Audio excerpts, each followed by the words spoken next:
Iowa football 2025 may turn into the season that was lost, what might have been. Appreciate you being here at the Voice of College Football. Leave those comments and questions there in the chat. We will get to them with a super chat included. We appreciate those. Please like the video and subscribe here at the Voice of College Football. Check out Corey, of course, talking Iowa football, men's and women's basketball as well this time of year from the Hawkeye of the Storm. Corey, how you doing today? I'm fine. How are you? I'm doing just fine. I was more looking forward to doing these shows during the month of November with a playoff spot on the line. I had a 4-hour show Saturday. Those shows kind of just go where they go. And I'm kind of playing moderator because we got Matt Kroll on. He stayed on for like 2 hours, and then we had Don for another 2 hours. It was a pretty long show. But I tend to end up going off and voicing frustration more on this show because you kind of give me that platform. Not that I don't have it on mine, but I don't know. I mean, you deal with the fan base as the national fan base. You're talking to college football fans everywhere.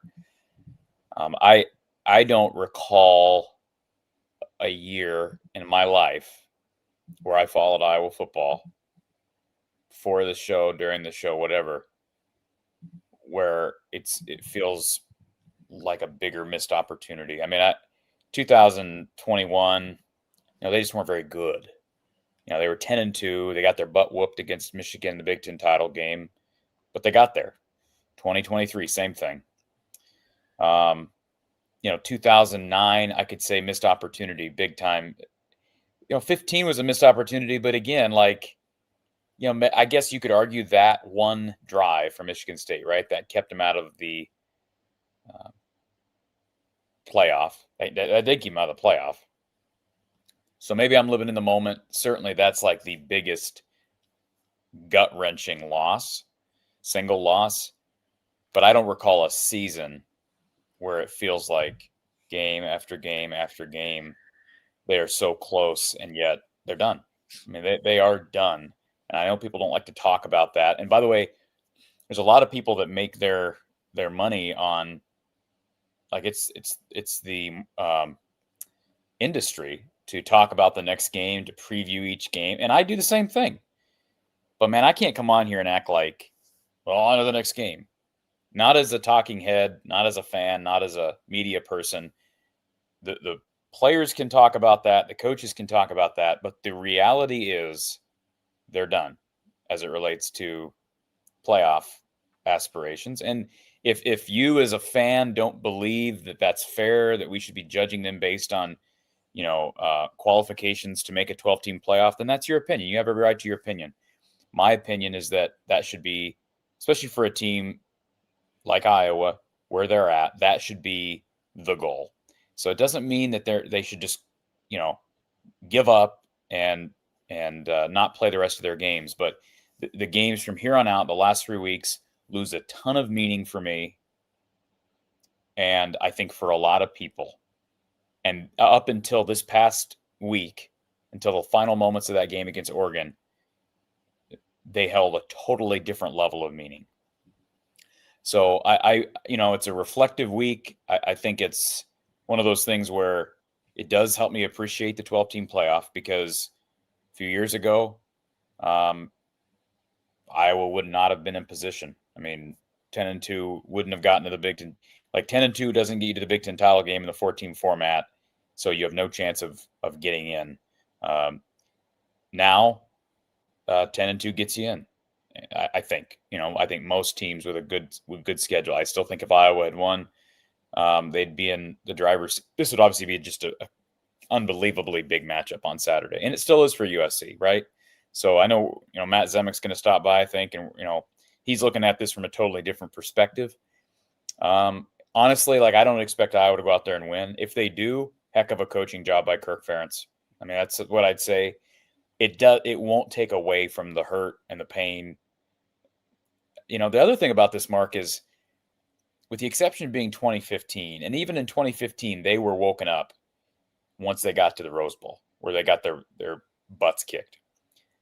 But this year's different because 15, they didn't play anybody.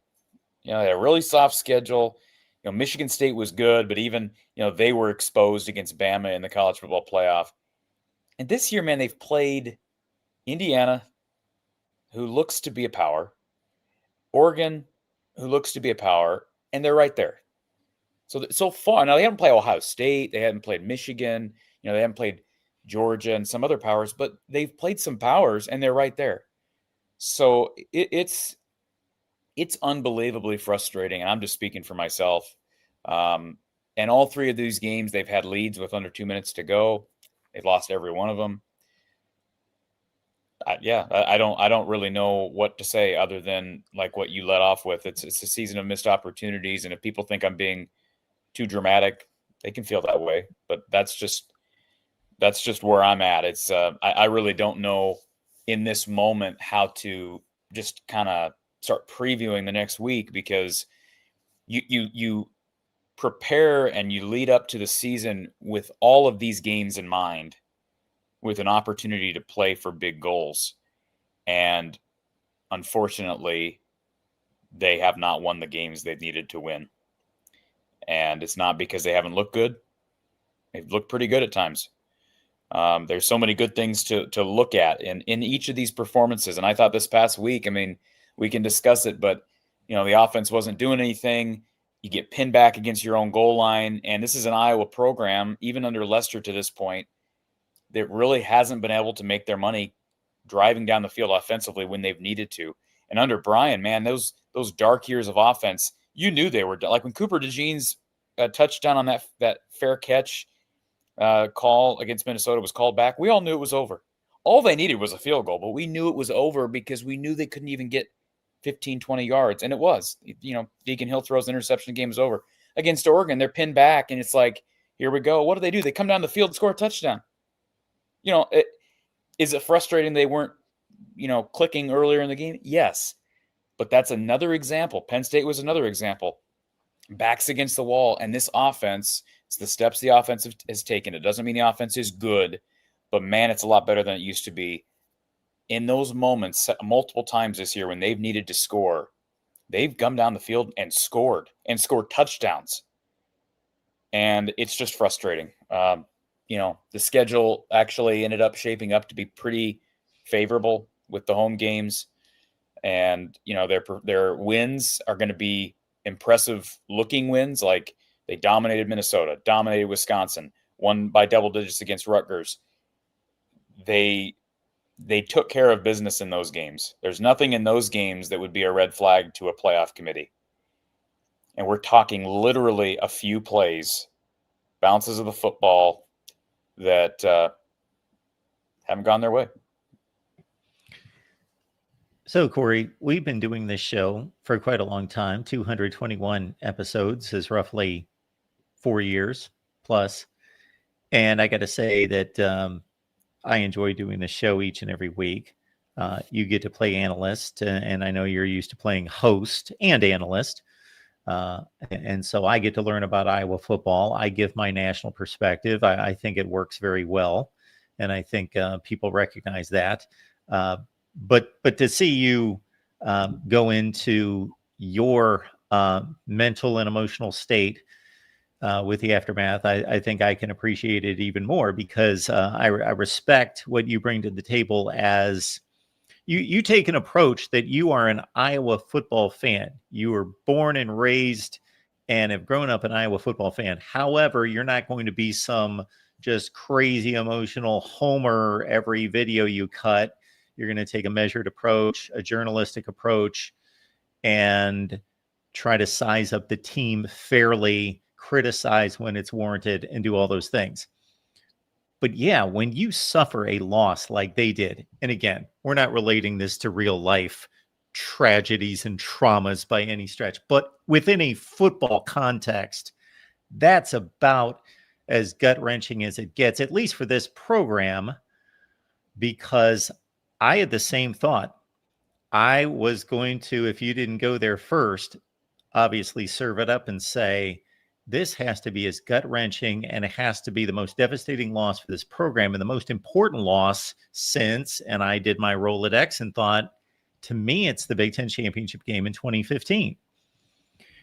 And for a lot of things that you just cited, maybe it's even worse than that because of what this team has shown to be able to compete against what we believe are two of the top 5 or 6 teams in the country. Yeah, and it's not just the one game, right? I mean, now that they lost that game, then it's easy to just look back and be like, wow, the same thing happened against Indiana. The same thing happened at Iowa State. It's just, and the crazy part is you win one of those, you're still in the race. Even if that's Iowa State, I still believe that, maybe it's a little closer at that point, but if you win at Iowa State and you end up 10-2 with a win at USC and close losses to Indiana and Oregon, I think it's going to be hard to keep them out.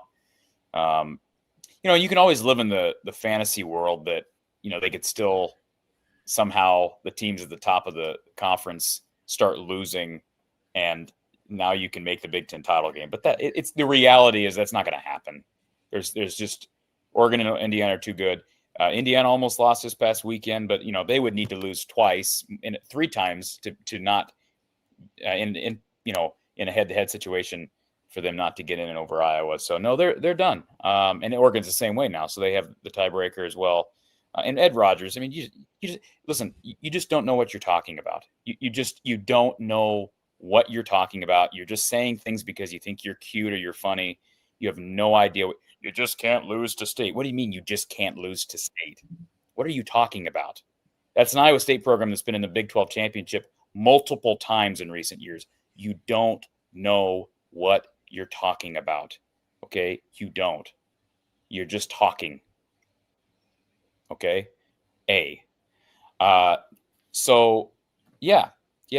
Frustrated. No question, frustrated. I like you said, I try to take a measured, objective approach to all of this. But man, when they all look the same, and like you said, in the past, the gut-wrenching losses, maybe they'll get a wake-up call. Like maybe they go out to USC and get thrashed. Now, even if that were to happen, I'd still probably say, it's different now because they know they're out of it. Of course, yeah. But there is that to be said that they haven't gone on the road and done this. But what's crazy, and especially if they go out and compete with USC, and if they lose, I'm going to probably look back at this, and we'll see what they do in a bowl game. But again, bowl games are hard to measure teams because teams aren't always at full strength, et cetera. But this is the first year for as long as I can remember, maybe 2009 would probably be the last year because they went and beat Georgia Tech in the Orange Bowl, where I'd say this team by season's end might still, to me, look like a team that is capable of competing in a playoff. Like I don't have any, like you can say what you want about the offense. The results say they might be good enough to compete in a round 1 affair in the playoff. Doesn't mean they'll win. Doesn't mean they go deep, but even 2021 or 2023, they're in the Big Ten title game, but they had no business competing in a playoff. 2015, you probably had no business competing in a playoff. You have no business in the Rose Bowl. 2009 would have been the last time because, hey, when they got Stanzi back, they went and won against a very good Georgia Tech team in a BCS Bowl. So, yeah, it's tough on so many levels, and I have a lot of admiration for Mark Gronowski. So that's another thing. It's just sad, and he didn't play well in that first half. He's had so many slow starts. I was very critical of him in the post game because he's had this, like, he can't hit the broadside of a barn early in games. And Tim Lester's got to figure out a way to get him going earlier. So that's maybe a discussion we can have for these last 4 games of the season. Yeah, we'll get Matt Zemek in here in just a second. But you may take some hits for the playoff statement. But I'll clarify, and you can correct me if I'm wrong, if I'm overstepping my bounds and not kind of replicating what your meaning is. We've got a 12-team playoff now, and there are levels even within that playoff. Correct. So I think that Iowa is certainly within that fringe of teams that can say we can play with the teams that are on the outer fringe of the college football playoff. That doesn't mean you're the best team in the country or can play with, 2 or 3 of the top teams in the country. But as we saw last year, and we will see it again this year, there are definitely a couple, if not 3 layers within the playoff in terms of quality of teams. Layers within the playoff, but again, and these games have been at home, but against 2 teams that I would project right now as likely to make the playoff, Oregon and Indiana, they have been neck and neck with each team. There is a big difference in Kinnick, right? So if you were to be in a 12-team playoff and Iowa were to say they have won this past week, you beat USC and you're in, you're still going to, likely have to go on the road for that first game. That's different, right? So I don't know. It'll be interesting to see how they do this week against USC because it's on the road. But yeah, like they've competed with those really good teams. Again, easy examples are these recent Big Ten West championship teams that either played a Michigan or played an Ohio State during the regular season and got beat soundly. So again, I don't know what would happen if they played Ohio State. Okay. That's the one. I mean, if Ohio State came into Kinnick this past week over Oregon, do they rout Iowa, Mark? I mean, I don't believe so. I think Ohio State's the best team in the country, but I don't think it's by leaps and bounds. I don't think Ohio State's playing the kind of football, and I don't think they're built to just destroy teams like they have in the past. They win comfortably against everyone. They are a comfortable 20-point win against everyone. That's just kind of how they're playing. Again, Terrell Summage, nothing about any of this. So you make comments in the chat, you come here to troll, but you know nothing about what you're talking about. I'm sure you and Ed are on your way to the local Chuck E. Cheese or doing something that, you college dropouts are doing. But anyways, thanks for being here, driving up viewership, helping us in the algorithm. How you doing, Matt? Doing okay. I have no big expectations for this Saturday because, Lincoln Riley and winning big games have not gone together at USC. So we'll see what happens, but I'm not getting my hopes up. Let's put it that way. Got Matt Zemek here, everyone. You can catch his work most notably at Trojans Wire, but also here at the Voice of College Football on the USC channel and at a former date and time in the past. Our strategy here at the Voice of College Football would be to simulcast this on the USC channel, but YouTube gave us a no for that. Not just us, but across the board, no duplication of content because that was just a way to, of course, spread the word and spread the communities and get people together is to on a week like this where we got 2 of our main players on the Voice of College Football, we would simulcast the show back and forth. And we would have done the same with Matt's shows on the USC channel, but YouTube has told us that's a no. They don't like that. So anyway, we are here with Matt to talk USC football, of course, coming off a win against Northwestern. Pretty competitive game for the most part. I don't think there was any question that USC was the better team.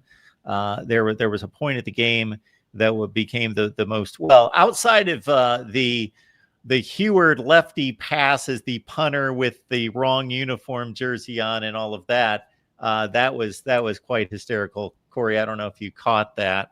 Yep. But the play of the game, other than the comical, was the Northwestern touchdown or would-be touchdown stretch to the pylon that was fumbled through the end zone.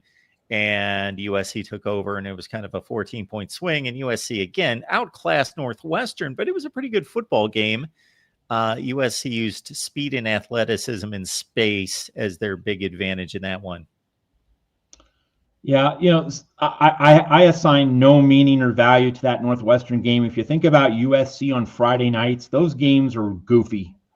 Those games are weird. USC allowed a pile of points to Rutgers on a Friday night last year.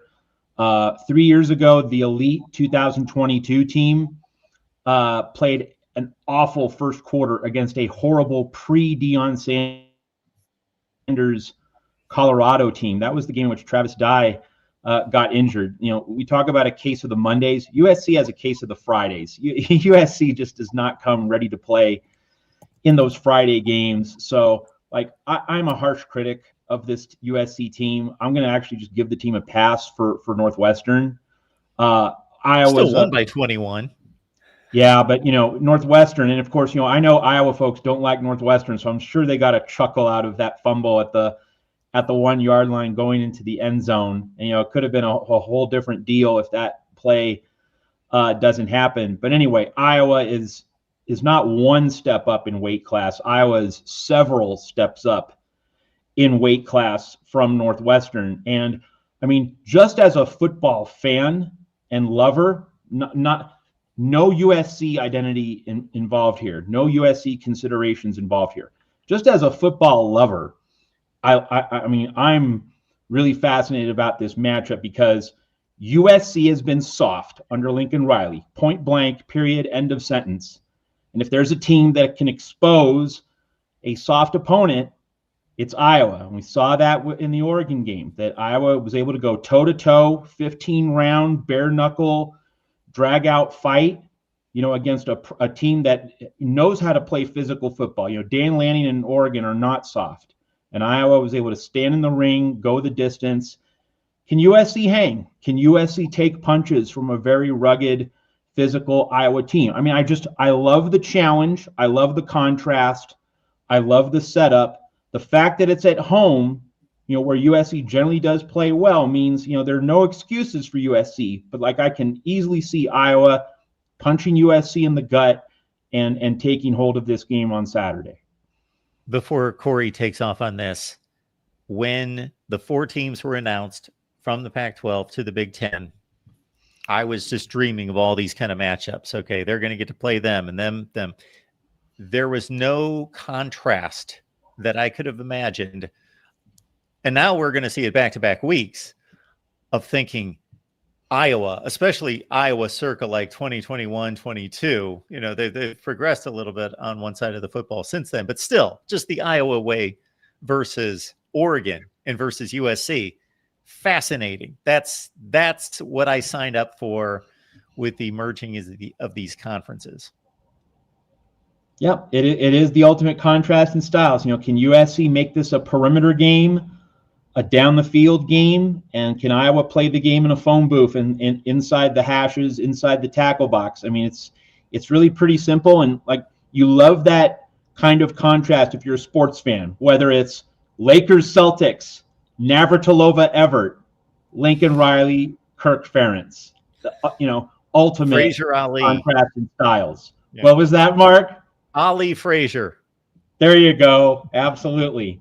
Although, given that, USC and Iowa are cut below Ohio State and Indiana, it feels more like middleweight. Maybe this is Hagler Hearns. There you go. Hagler Sugar Ray. There you go. Yeah. Am I supposed to talk now, Mark? I believe so. That's why we've If got you you want here. to. We've got. Can we just display our comment here from Ed? We have to display the comment, Mark. Can we give some? When I see a comment like that, Corey, I don't know if we want to ignore the comment or highlight the comment. So I'm playing off of you. So I want to highlight the comment. Okay. I want you to read it out loud, Mark, in exactly the tone that Ed meant it toward me. I love it. I just love this stuff. Here comes Ed. We appreciate you, Ed. Kind of. I have forgotten more about college football than you'll ever know. You shouldn't have lost to State, and now you're whining like a little baby. Oh, Ed. I'll tell you what. Enjoy your pizza rolls in your mom's basement. Enjoy the show. We're all good, man. So I will say this, Matt. This absolutely is a contrast in styles. I think the big question is what Iowa team shows up. I mean, Kirk has been an all-star at enabling teams that, from an outside perspective, may seem like they're not playing for much to show up. And, it's not always being spoiler, but it's just staying together and being true to who they are and believing, playing for pride, playing for each other. So I would definitely side on that side of things. I would guess that Iowa will be ready to go. They don't typically play real well on the West Coast. That's well documented. People have been talking about that all week. They lost at UCLA last year in a really un-Iowa performance. certainly USC, the biggest thing coming into the year, Mark, you talked about USC joining the conference. The biggest thing I wondered about when that happened was, USC stretches the field. They're going to really test Iowa's corners. But Iowa has those corners have been tested this year, and they've passed the test in general. Iowa got a bit of a break. DeCorian Moore didn't play this past week for Oregon, and besides a shot down the sideline that went right by the hand of TJ Hall that gave Oregon field goal range, like TJ Hall played that really well, and he and Deshaun Lee have been phenomenal. Deshaun Lee recorded an interception down in the red zone this past weekend. But so I don't know. I don't know what's going to happen Saturday. It will be fascinating. I think, this had potential to be even bigger than Iowa, Oregon this past weekend, Matt, as you know. I mean, these two teams aren't playing for the same thing anymore. We're talking about Iowa being a spoiler, Mark, is not what Iowa fans wanted. But yeah, I think Lincoln Riley probably fits in a similar, I've talked about guys that probably, I don't know how Kirk feels about him specifically, but I'm always fascinated by the matchups of contrasting coaching styles. And it appears to me that Lincoln Riley and Kirk couldn't be more different. I don't like Dan Lanning either. I don't think Kirk probably loves Dan Lanning. I'm not speaking for him, but just the way Dan Lanning goes about his business. And by the way, can we just address something? Did you guys see, Mark, you probably saw it, Matt, you probably didn't. Did you guys see after the game on Saturday in Kinnick that onslaught of Oregon players that ran over in front of one of the Iowa fan sections to gloat and to taunt?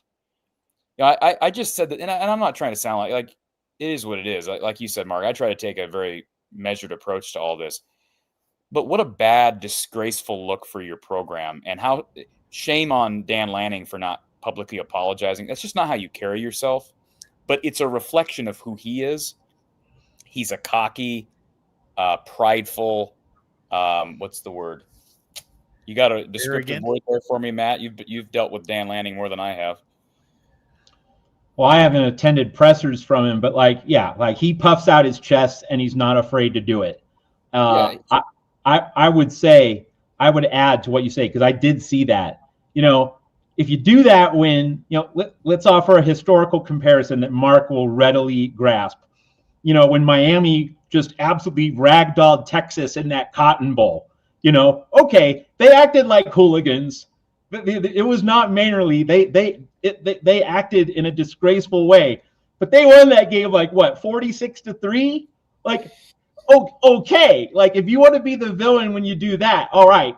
Oregon won 18-16, barely inched across the line, and you're doing that? At least if you're gonna wear the black hat, do it when you do what Miami did to Texas in that Cotton Bowl or something similar. Yeah, that's weak sauce, Oregon. Yeah, it's just it doesn't rub you the right way. And I know Iowa fans, there were fans that threw beers at them and all that. But I'm that's not right either. But it's just so classless for a program.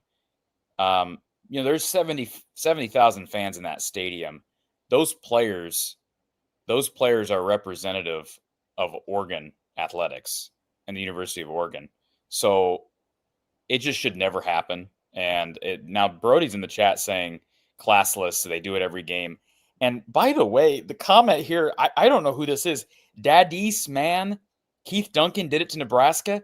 Keith Duncan is one player, and he blew a kiss to Nebraska fans. One player. That's a simple, Keith, we don't do that.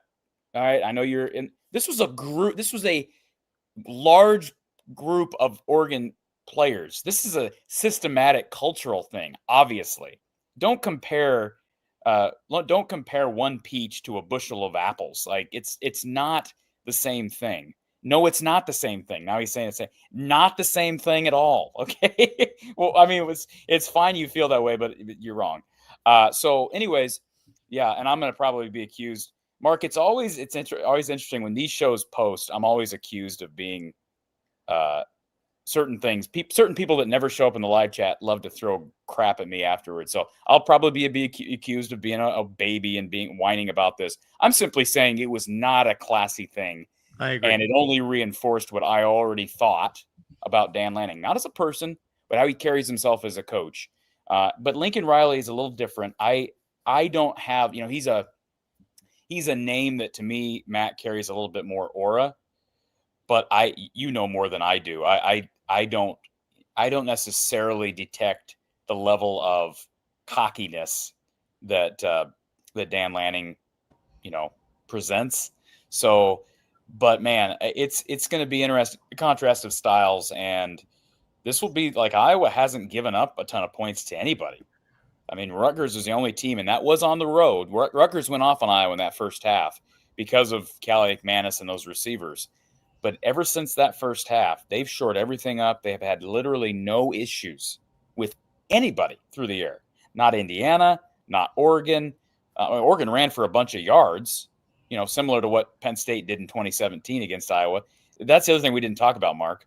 That game on Saturday felt a lot like 2017 Iowa, Penn State, and Kinnick. Saquon Barkley runs all over that Iowa defense, and yet Kirk Herbstreit, Chris Fowler come back from the halftime break, and they're like, well, here we are sitting – a 2-point game at halftime. This is how Iowa does it. They bend, and they were set up to win. Again, very similar conversation to what we had in 2017 and Indiana earlier this year. So anyways, sorry if I'm kind of going all over the place, Matt.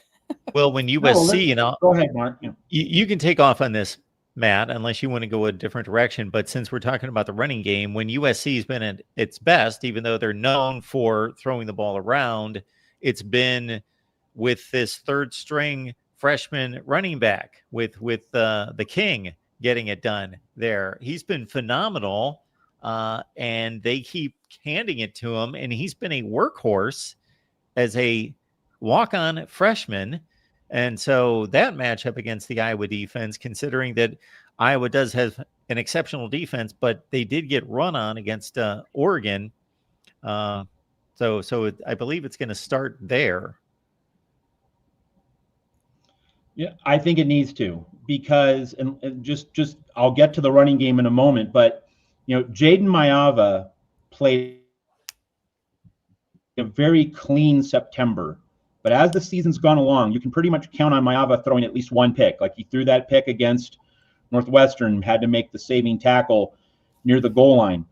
What seemed like a dramatic evolution for Jaden Maiava early in the season, as the year has gone along, it's been pretty clear that Maiava was so good in those first 4 games because of the quality of competition.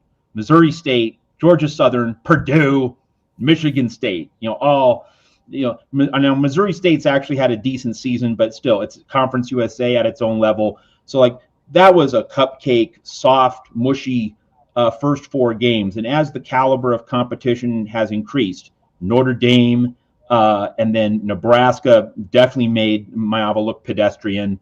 Maiava's production, his overall quality, consistency have leveled off. And so going up against Iowa's defense, like I don't think Maiava can just sling it down the field and have success. He's going to need the running game to take some pressure off. So it's notable. While the Southern California hockey culture suffers, USC truly does have a Los Angeles King who can really get it done with Mr. Miller. So that's going to need to be integrated into the USC offense. It can't just be Maiava dropping back and throwing. It's going to need to be an integrated approach. And so it's going to be interesting to see what angle, what line of attack Lincoln Riley uses. Like, is he going to start maybe with the screen game? Maybe give Maiava some easy throws, try and Lincoln Riley likes to manipulate the field horizontally, get you moving outside, and then he hits you up the A gap later.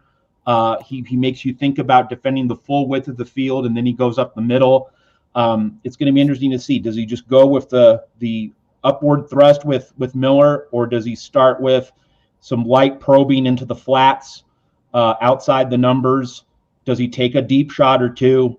And how he sequences all of that. But King Miller is going to need to figure into that calculus to a significant extent at some point. I agree with that.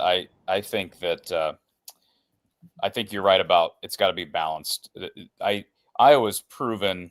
I believe they've proven. Oregon's a great example of that. That it's going to be hard to beat this Iowa defense consistently if you're one-dimensional. And you look last year at UCLA, they ran the ball unbelievably well, which is that is one of the games that's like they had no rushing attack last year, and somehow they're running up and down the field against Iowa. So that will always be a game that will make no sense to me. So, but they also had success through the air. Last year, Aiden Childs, same thing. Tons of success. I think he had two 100-yard receivers in that game. Oregon ran all over Iowa. It was still came down to one kick. Iowa actually held Indiana's numbers down more than you would expect. But I just brought up Penn State 2017. So I do believe they are going to have to. I mean, Oregon managed to find a way to win without Dante Moore doing much, but he did have to make some big throws late in that game with, being down to get him in field goal range. So at a minimum, even if USC is going to be able to run the ball up and down the field, which maybe they will, because Oregon did, and that was in Kinnick, and Iowa struggled last year on the West Coast to stop a rushing attack that had really no history. Even if they're going to do that, Maiyava is going to have to make some big throws, I think. And yeah, I mean, if I know USC had the widely acclaimed special teams trickeration last week, which, by the way, my understanding of that, Matt, you correct me if I'm wrong. My understanding of that is that change was made to the roster prior to the game starting, or else it would not have been legal, correct? Well, the change was made late. In terms of the minutia, like in terms of the official roster as it's submitted, this is something I haven't been able to nail down.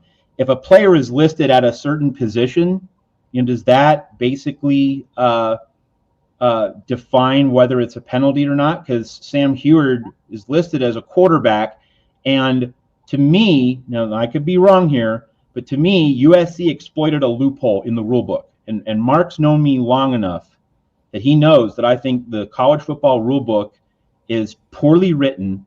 There are all sorts of loopholes, all sorts of inconsistencies.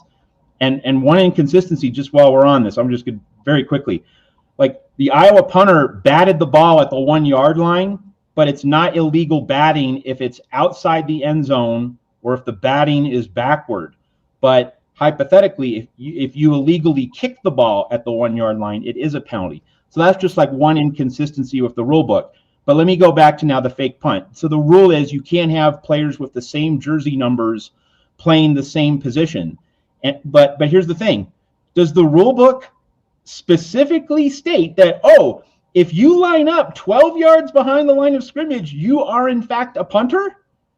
To me, USC can say, well, he's not necessarily a punter. He actually has to punt the ball. Well, wait a minute. Time out a second.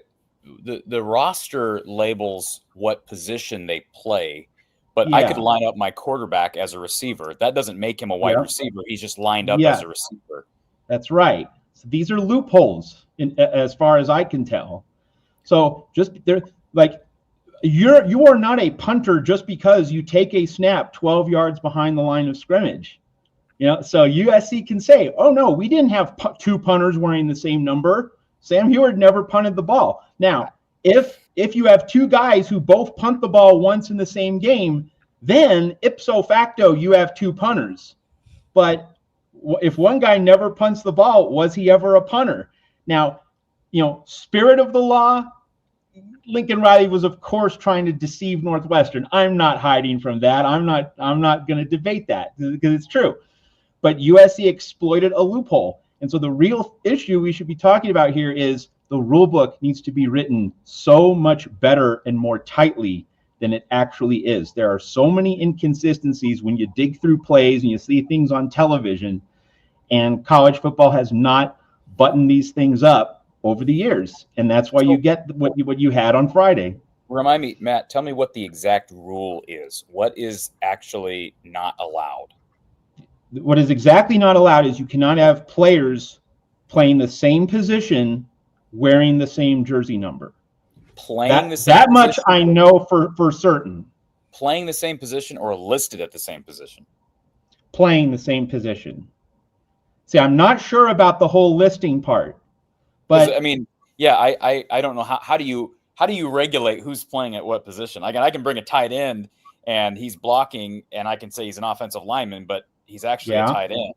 I guess is it because he checks in as eligible. I mean, that's such a weird thing. And you brought up the situation with Iowa. By the way, guys, one thing we haven't talked about, Mark, Iowa lost by 2. They had butchered snaps twice, one of which resulted in a safety, difference in the game. They had another 2-point conversion fail, difference in the game. And then they had the field goal, of course. But so that was so interesting. So I don't even know that Reese Dakin could possibly have known that what he did was the exact right thing to do. But with that ball, bouncing toward the goal line, instead of kicking it, he bats it into the end zone.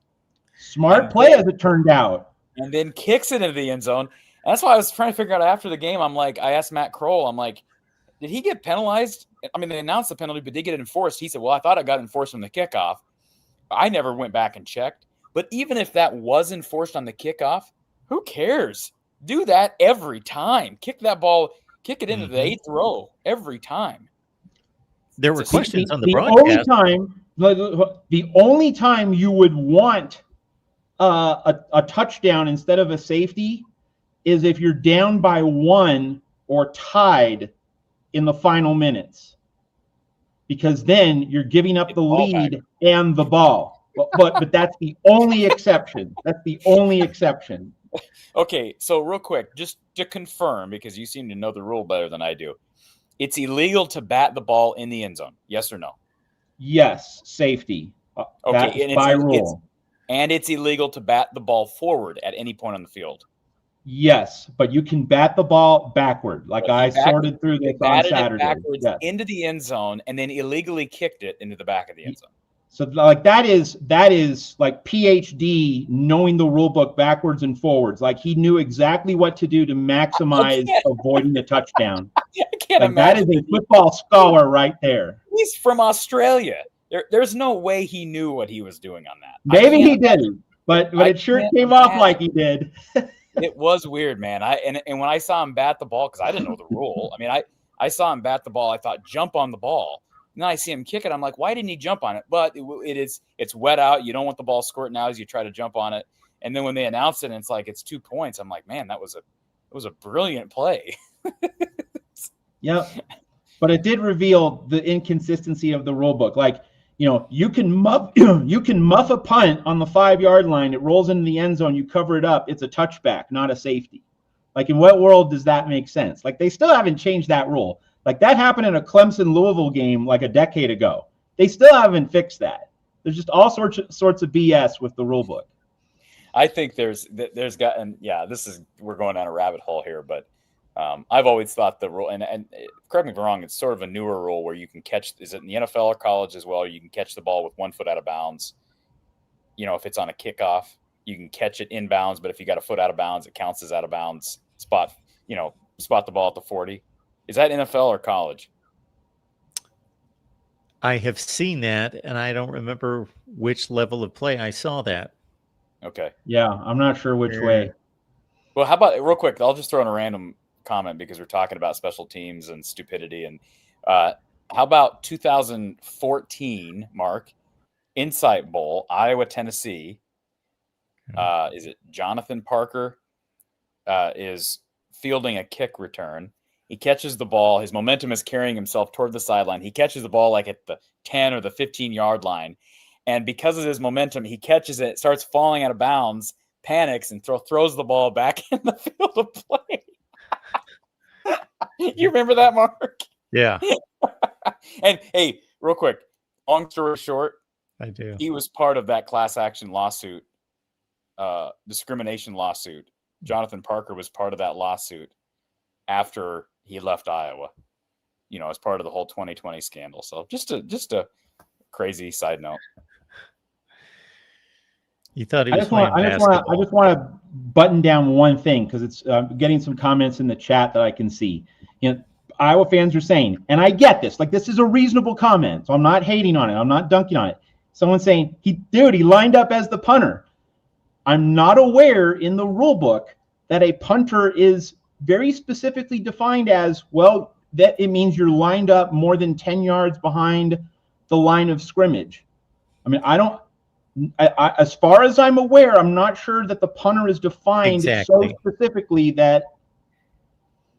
Exactly. This particular person, I believe, Jack, and I'm sure he knows football to a certain extent, but people get confused what it states in the rule book versus what we're accustomed to watching in regards to formation. Yeah, that's was empirically, we all know he was lining up as the punter. So, Jack, I'm not disputing you. I'm saying, does the rule book pin that down with specificity so that the refs can throw a flag? Like Lincoln Riley was being deceptive. I'm not hiding from that. Sam Heward was lining up as the punter. I'm not denying that either. But from a rule book standpoint, is the punter defined with specificity such that the refs can say that's a flag? And to me, the only safe way, the safe and certain way to say you're a punter is if you actually punt. That we can establish with certainty. We can't establish the same level of certainty just because you're lining up where the punter normally positions himself. There's nothing in the playbook or nothing in the rule book that says that the quarterback cannot line up 10 or 12 yards behind the line of scrimmage to take a shotgun in the spread formation. Like in the 1997 Sugar Bowl, Steve Spurrier, who hated the shotgun, he busted it out for Florida State in that national championship game. And as far as I know, like those shotgun snaps at Florida were like 2 yards longer than I think a conventional normal snap. Like Spurrier wanted to make sure Danny Werfel was well behind the line of scrimmage so that Raynard Wilson and Peter Boulware couldn't get at him the way they did a month earlier in Tallahassee. So I bring up that little seemingly meaningless detail to reinforce the point. If you're taking a snap 5 yards behind the line, 7, 10, 12, the rule book does not define punter versus quarterback based on those yardages. So the rule book needs to be buttoned up here, and USC exploited a loophole.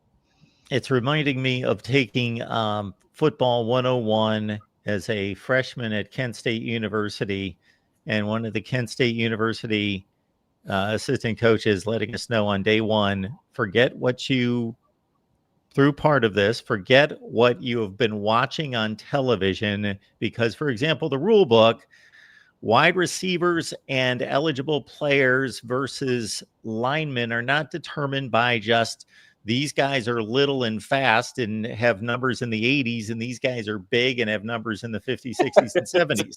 There is supposed to be 6 men on the line of scrimmage. Therefore, you are not eligible to catch a pass if you are on the line of scrimmage unless you are on the ends of the line of scrimmage. That's why it's a big deal, and we see it all the time. If a receiver doesn't get his positioning right and he doesn't line up a yard back, he is technically a back.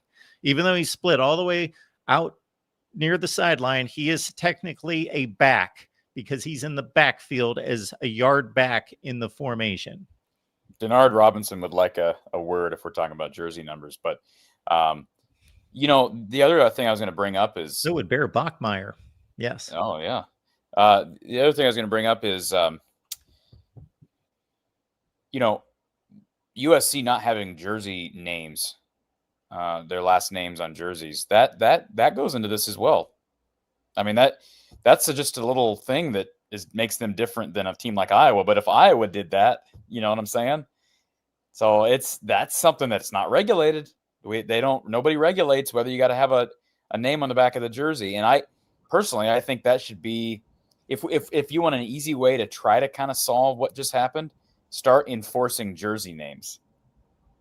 Easy. See, right? See, you can be commissioner of college football. Like, you get it. Let's just, there are loopholes, there are flaws, there are these gaps. Let's fix them instead of just allowing them to persist. Corey, you absolutely nailed it. And some of it on TV, or you're watching from the press box, you notice this a little bit easier than if you were on the field of play. But recently, KJ Parker, who wears, I think, number 1 for Iowa at receiver, he's been working on special teams, but he comes in with a number 32 jersey, but it doesn't have a name on the back. So it stands out like a sore thumb. But again, when USC does that, it doesn't stand out at all.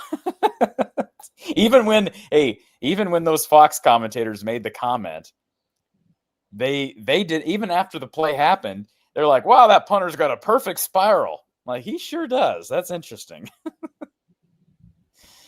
And of course, Jason Benetti should recognize a good pitcher when he sees one. That's yeah. He also, that's right. He made a big joke out of it, as you well know, Matt, because that was the nephew of his former running mate in the booth, Brock Heward. Yes, Brock Heward, absolutely. Yep. They even came back from break and had RG3 break down his throwing motion, thinking that the punter threw the ball that well. And he's like, yeah, look at it, how he brought his hip through. And yeah, Brock busted his chops over the weekend. So as we stay with Iowa and USC and wrap this up in the next couple minutes, what makes this game intriguing from an Iowa perspective? Because that is the big issue. Because if this is prior to a 12-team college football playoff and the diminishing value of bowl games, then certainly Iowa's played a number of 9-3, 8-4 type seasons and moved on to bowl games. And it seems as though the fan base has been fairly satisfied with that. But there's just such a hyper focus on this 12-team playoff that as soon as a team gets that third loss, it's like the fan base checks out, or a portion. I will say this, though, that the recent, or just the Kirk Ferentz record in November, I think speaks against everything that I've been saying about kind of feeling kind of like it's all lost, because their record is phenomenal in November. But was there a Western Division championship on the line? True. That's true. Kirk, we've talked about this. Kirk doesn't, his emphasis has never been on championships and banners with how he motivates his team. So I would guess that they're going to come out and look really good Saturday, and they're going to look the same as they have. That's my guess, because I do have a lot of confidence in Kirk to kind of rally the troops. But even if this game were in play, like if the playoff were still in play, I haven't come out with my official pick, but I would have had a hard time seeing Iowa winning this game. Probably certainly less likely than I had for them to beat Indiana or Oregon or Iowa State. If I was able to kind of foresee the days leading up to each game prior to the season starting, this would have been my least confident game on the schedule. Even Penn State was top 5 preseason, top 3 preseason. I would have still had more confidence. That's the Kinnick effect. But we just don't know what this team is going to do away from home against a team with a pulse, because we just haven't seen them besides Iowa State, and they've really fallen off a cliff. They've gone on the road. Iowa's gone on the road and whooped Wisconsin. They really, that first half against Rutgers was ugly, and Rutgers has turned out to be not a very good football team. They've been at home forever, it seems, 3 straight games now. So, and they get to blasted Minnesota on the road, right? Was that on the road? No, that was in Kinnick. Oh, that was in Kinnick as well. Yeah. So we just don't know what they're going to do away from home. There's so many factors at play here. But you tell me, Mark, you're the national guy. What is Iowa playing for besides pride and bowl positioning? What are they playing for? Iowa, considering how they recruit and that they stay within their footprint to a large extent, or not necessarily within a geographic footprint, but they stay with their formula. I don't think great seasons or less than expected seasons really mess with their formula. I think this is a better question for like a Miami. I think that this really plays, Miami going from top 5 serious playoff contender to, they may not make it, and then their season comes unraveled and they're playing for nothing, really plays with their future more so than a Iowa, which has been the model of consistency. Especially when you're a program like Iowa that from the top down doesn't place a big emphasis on national postseason qualification success anyways. You know what I'm saying? Like, Yeah. so, and they, by the way, like if they can go out there and beat USC, it's a 2:30 game. I don't even know, Matt, is it CBS or Big Ten? It's Big Ten Network. And Oh, that's because, and that's not like a executives preferring one game over the other because, CBS's game is Penn State, Michigan State. It's because they got caught. There's a contractual obligation that at least one USC home game needs to be BTN. So they have to take it. That's why. yes. We're waiting for that Penn State, Michigan State game on CBS. Ooh. Oh, wow. Yeah, Yeah. Danielson and Nestler gets Penn State, Michigan State, while the Big Ten crew gets, and then this will be the highest rated game on the Big Ten Network the entire year. I guarantee that. So Matt, before we wrap this thing up, because Corey and I are moving on, we appreciate you being here, of course. Let people know about Trojans Wire, but where do you think USC stacks up now that you do have 9 games under your belt to evaluate this football team against the rest of the Big Ten, assuming that you've got the same hierarchy in your head as most do, Ohio State, Indiana, Oregon on down the line? Is USC the best of the rest? We're about to find out.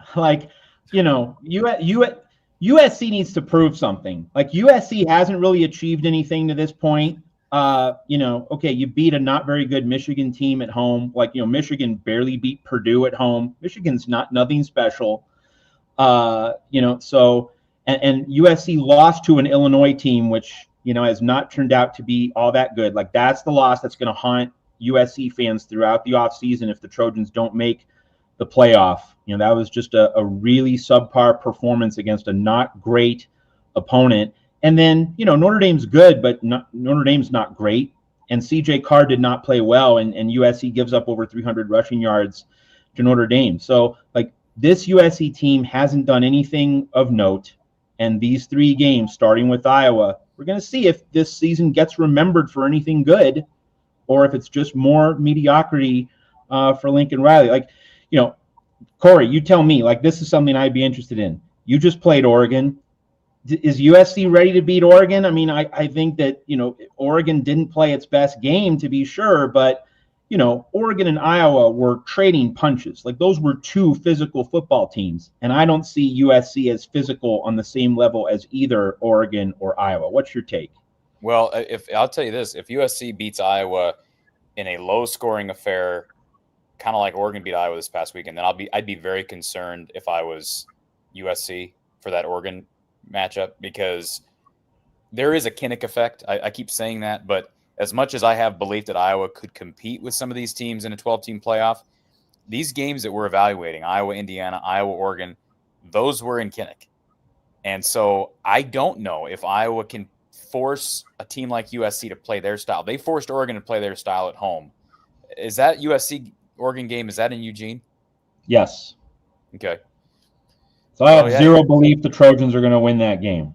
We're gonna find a lot. I think if they come out and score a lot of points, and even if Iowa scores some points, if they can score points in that Iowa defense, even at home, I would feel relatively good. But yeah, going to Eugene is going to be difficult, regardless. Matt, what's going on at Trojans Wire? Well, we're talking a little bit about Iowa, but the big news really is UCLA potentially leaving the Rose Bowl.